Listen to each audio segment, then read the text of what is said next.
the story about Victoria Nuland's son, who's busy working for a think tank that's actively lobbying against President Trump's peace plan, the proposed mineral deal. He's listed as a researcher contributing to the Center for European Policy Analysis.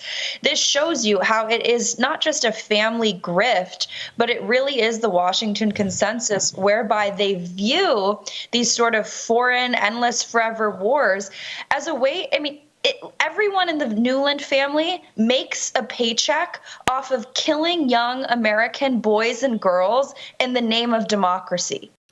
Victoria Nuland was the third highest-ranking U.S. diplomat. She served as the Undersecretary of State for Political Affairs from 2021 to 2024. And now we know that days before the Trump-Zelenskyy meeting, that this group that her son is involved with, the Center for European Policy Analysis, was actively opposing a deal that could have eased tensions. So here with more is Natalie Winters. She's the co-host of Steve Bannon's War Room and White House correspondent. So Natalie, it's so good to see you.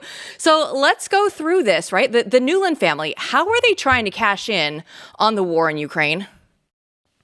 Well, look, this story, I think, is quite emblematic, not just of the sort of Hunter Biden trope that is the DC princelings, right? The children of all these swampy politicians, basically profit maxing off of their parents. But I think that this really reveals something much more sinister and darker, which is what we were getting to in that clip that you just played. The sort of neocon mindset where they do not care about the lives of young men, young women, young Americans.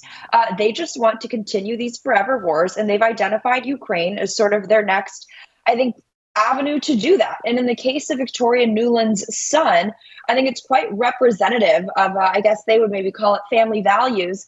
But this individual, David Kagan, by the way, make a quick note that his dad was the one who was writing, I believe, for The Atlantic, talking about basically making the case justifying the assassination of President Donald J. Trump just a few months before that actually materialized. But he works as sort of the director of the democracy program at this extremely globalist, EU-loving think tank, the Center for European Policy Analysis. And he was listed as a contributor to what was their 7-point peace plan for a sustainable peace. In it, it basically is just everything escalatory towards Russia. They want the use of long-range missiles. They basically pave the way for the United States to have boots on the ground in Ukraine, and they're demanding that this mineral deal not be signed because it's apparently bad for Ukraine. I think it just really is a perfect representation of the mindset. You know, you had John Brennan on MSNBC just 2 nights ago saying that he was proud that Zelenskyy stood up to President Trump in the Oval Office. I'm sorry, that's called being a traitor to your country if you're rooting for any other country than your own to be victorious when it comes to negotiations. So wait, I didn't even realize that Victoria Nuland was married to Robert Kagan, and they had a child who was also a neocon taking money in from the swamp. So it kind of seems like as this USAID thing has been exposed, it's kind of it's a bipartisan uniparty neocon grift for democracy, essentially, and gayness. How much of this money is coming from USAID that actually funds these families and funds these generational sort of grifts? Where is this cash flowing from? Yeah, I guess it's an interesting derivation of generational wealth, right? All at the hands of USAID. This think tank actually did receive millions of dollars from USAID, believe it or not. I broke another story just last week showing how, believe it or not, MSNBC host Jen Psaki and former White House press secretary, her sister worked for something called Population Council International, quite a euphemistic name for basically, killing babies across the globe. But they've raked in, tens of millions, hundreds of millions of dollars. But in the case of the Nuland family, I think the USAID thing, you hit the nail on the head, right? It's a paradigm shifting issue because you realize that the enemy that we are up against, it's not just the Democratic Party. Surely their antics at the joint session address make you realize that we don't have a lot to compromise with people who can't applaud 13-year-old survivors of brain cancer. But that aside, you realize that it's the neocons and sort of the Democrat establishment that for so long have been profiting off of the way we conduct business, conduct policy here in Washington, D.C., which is all sort of this euphemistic whitewashing idea that the United States needs to promote democracy abroad. And when you really, I think, start to ask, well, what are these grants actually about? Yeah, part of it is the waste and the fraud, right? The transgender musicals, that obviously is going to drive clicks and it's crazy stories, but there's something much darker going on, right? When you see the plowing of millions and tens of millions of dollars to essentially rig elections in foreign countries, that is sort of the regime change empire that the United States has become under leaders like Obama, under leaders like Biden. And I think the really concerning part and why people should care at home is because what they've been doing overseas, right, sort of fomenting these color revolutions, they're now using those same tactics to carry out that exact color revolution against President Donald J. Trump. So when you hear them smear him and his movement, and I'm sure people watching your show, as authoritarians or as autocrats or as dictators, that sort of gives them the pretext that they have always used empirically, right, to move on regimes that they view not necessarily as hostile to the United States, right, to we the people, but to the business interests or the vested interests of Washington's ruling class. I'm so glad that you mentioned Jen Psaki and her sister Stephanie, because it's like keeping it all in the family right now. And you got Jen's attention because she was out there posting on X back at you. She said, "You caught us, Natalie Winters. My sister, who has a PhD in public health and decades of experience trying to help address global health disparities, did indeed work for an organization that was focused on doing exactly that, a goal, in addition to addressing corruption and help feeding and treat people around the world with USAID shares." She goes, "Oh, such a burn trying to go through and help people. Congratulations, Natalie." So I look at this and I just say, Jen wasn't really happy that you were pointing this out. And I think that you replied, it felt like you hit a nerve with her. Yeah, totally. Look, I would reject her framing. I think with that sort of, eugenics, population control, sort of Bill Gates Foundation, push that they've had across the globe, particularly in Africa, if that's something that Jen Psaki wants to lecture us on the morality of, be my guest. That's why no one watches her show. But obviously it hit a nerve, right? To respond to me, it always is a badge of honor. I love goading these people into responding to me.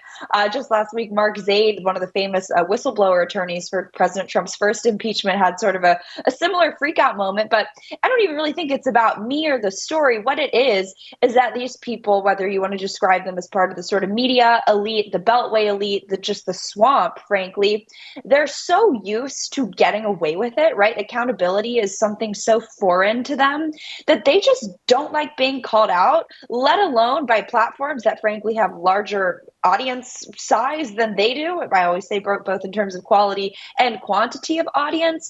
But here's the thing, right?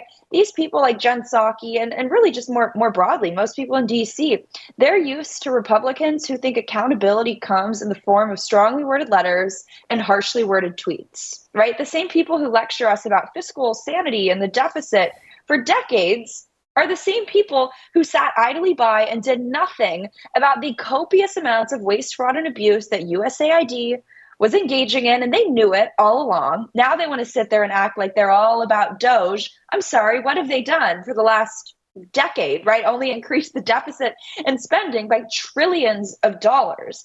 So when you really drill down to it, I think the distinguishing factor between the MAGA movement and the sort of old guard Republican Party is that our goalposts for what constitutes accountability is significantly different from the sort of Paul Ryans and Mitt Romneys of the world. So if we got to keep calling these people out on Twitter, well, there's a little lag time for our elected Republicans in Congress to pick up, I think, on speed and understand what we want when we call it accountability. I'm happy to keep doing it, but it definitely hits a nerve. That's why they're engaging with it. Or, hey, maybe they just can't censor us like they used to anymore because Joe Biden's not the president. So maybe they have to do that job themselves. It is kind of wild to see Republicans so angry or so upset or so bothered, but they're afraid to say it out loud. But they keep this whisper campaign about Doge and the cuts and how it's all making them nervous. And they're saying, well, we're going to try and codify this, but I don't think they ever would have done anything. Now, a lot of these folks you're talking about, like you see that right there from Stephanie and her sister, that they feel like this money is owed them. That this is just part of a real economy that they are a part of, that they have earned that money, they've gone to these colleges, they've taken the student loans from the government, they've been forgiven the student loans from the government, and now they're going to take millions from the taxpayer to go out and spread their largely filth around the globe. But do you feel like at this point, with the way Republicans actually are and the way that they're kind of flinching under the pressure, and the way the Democrats are threatened, and the way the neoconservative kind of blob ecosystem is threatened, that there are wins coming, or are you expecting more retaliation around the corner? Mitch McConnell doesn't seem like he's just going to go quietly into the night. I feel like there's another shoe that's going to drop. Definitely. I mean, look, for starters, I think Doge is doing a wonderful job, but I think with certain departments, they need to pick up the pace. For example, $80 million in cuts at the Pentagon is nowhere near enough. I think we could add a few more zeros to that, frankly, at least. But I think also, too, perhaps the messaging on it really from the Republican side has really not been all that strong. Like I was sort of talking about before, I think Elon Musk, because he is a billionaire, really fits in nicely to sort of the autocrat, dictator trope, the oligarchic takeover of the United States of America that the mainstream media, the legacy media, has always been pushing, right? And that's sort of the frame through which they perceive of Doge, and I think kind of dupe the American people into making it look like it's this, Robin Hood kind of scheme of a billionaire stealing from the American people. I always say that framing of it is essentially victim blaming, in the sense that it's actually the American people, right? We're having our tax dollars not just be stolen from us at record rates, but when you drill down into what we're funding, at best, it's making, mice transgender, and at worst, it's rigging elections so Victoria Nuland and her family can make a lot of money. But these are the same people, right, who then turn around and they oppose President Trump's tariffs, they oppose his immigration policy. And, I have no sympathy for a bunch of, I don't even know, just, left-wing educated elites who walk into their cushy jobs helping, fight whatever made-up idea they have that's a problem in the third world. I have no sympathy for them getting kicked out of their jobs, right? Where was that sympathy for the American working class in 2008, right? Did you ever see 60 Minutes interviewing a bunch of Americans who were screwed over by the policies of the same people who have now created the economic reality that is forcing President Trump to levy tariffs or reinstitute our immigration policy? So there's just so many, I think, preconceived notions in terms of the way that the media is framing this whole Doge issue that I just sort of reject at face value.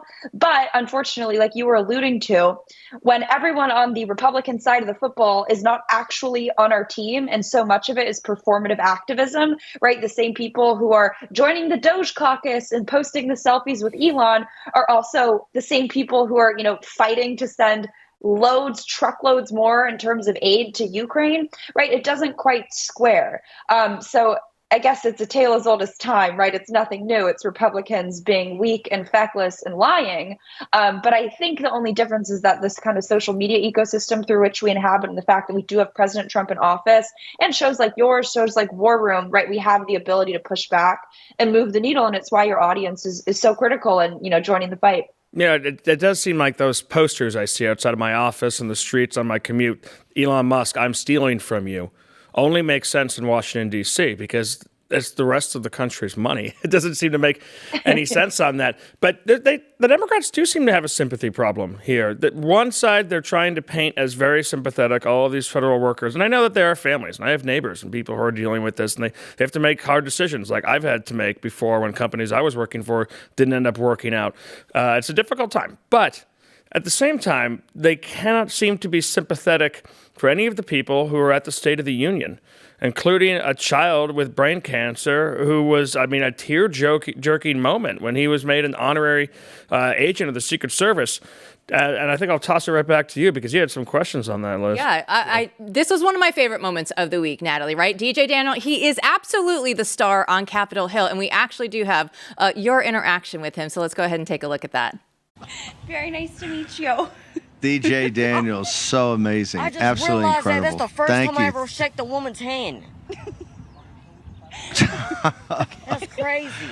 Oh, man. Thank you so much. Jack, Natalie, thank you so much. Natalie, I didn't think that I could love this kid anymore, right? Like we all saw him there with President Trump when he was acknowledging him in the crowd on Tuesday night. And then I saw that and I couldn't believe how much, like my little heart just it goes out to him so much. So what was that moment like for you? Yes, he is quite the character. I was honored to meet him. The way that whole interview materialized, it wasn't planned or anything. We just happened to be live on War Room, and he was getting ready to actually depart DC and go home. And I guess I just felt really bad because he was actually being interviewed by Caitlin Collins, if you could believe it or not. So as he was walking, I just wanted to shake his hand. I told Steve, hey, if I can grab him, can I bring him on War Room? And he said, absolutely. Of course. I think he won our audience over. If you watch the whole interview, he had some good pickup lines for a 13-year-old boy. He's very cute. But, I think he is just such a wonderful representation of the rejection of the left's idea of, victimhood culture and victimhood mentality. A kid who's been through absolute hell and back, so happy, so positive, and I say so with it and intelligent and patriotic. And I think the best part too, and I'm sure everyone has seen the Nicole Wallace and Rachel Maddow meltdowns by now, or even the fact that Democrats, right, refuse to applaud for him. And I think it's because he represents something so wonderful, which is that, sorry, liberals, there are some young Americans who actually want to be cops and support and back law enforcement. And despite your decades of brainwashing and propaganda, not just on young children, but this whole country, I'm sure they would rather have had him be trans, right, than wanting to be a police officer. Maybe Democrats would have applauded then. But I just think he represents a wonderful rejection of everything that the Democratic Party has tried to throw on particularly young kids for so long. Natalie, we know all of the cool kids are MAGA. We know this for a fact. Thanks so much for joining us. Thank you, guys.